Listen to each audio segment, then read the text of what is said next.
অন্যান্য ক্রিয়েটরদের শর্ট ভিডিওতে মিলিয়ন্সে ভিউজ আসে, বাট সেখানেই তোমাদের শর্ট ভিডিওতে 10-12টা ভিউজও আসে না, কারণ তোমরা শর্ট ভিডিও আপলোড করার সঠিক পদ্ধতি জানো না। তাই আজকের এই ভিডিওতে আমি তোমাদের শর্ট ভিডিও আপলোড করার সঠিক পদ্ধতি বলবো, যেগুলো ফলো করলে তোমাদের শর্ট ভিডিওতেও মিলিয়ন্সে ভিউজ আসবে। তাহলে চলো ভিডিওটি শুরু করা যাক। সবার প্রথমে তোমাকে তোমার শর্ট ভিডিওর টাইটেল এবং ডেসক্রিপশন বক্সটা আগে থেকেই কোনো একটা জায়গায় লিখে রাখতে হবে, এবং এখান থেকে আমরা টাইটেলটি কপি করে নেব।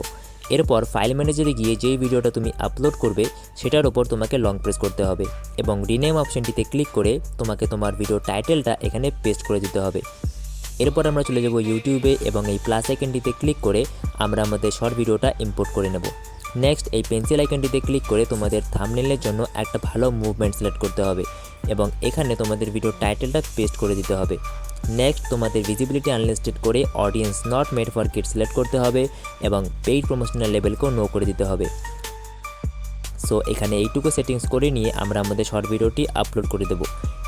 এরপর শর্ট ভিডিওটি আপলোড হয়ে গেলে আমরা আমাদের নোটপ্যাড থেকে ডেসক্রিপশন বক্সটি কপি করে নেব এবং ওয়াইটি স্টুডিওতে গিয়ে আমাদের ভিডিও ডেসক্রিপশন বক্সে পেস্ট করে দেব। সো এভাবে শর্ট ভিডিও আপলোড করলে তোমাদের শর্ট ভিডিওতেও ভিউজ আসা স্টার্ট হয়ে যাবে। আর যদি তোমরা শর্ট ভিডিওতে ইনিশিয়াল বুস্ট দিতে চাও তাহলে আমাকে কমেন্ট করবে, আমি অবশ্যই এর পার্ট 2 বানিয়ে আপলোড করে দেবো।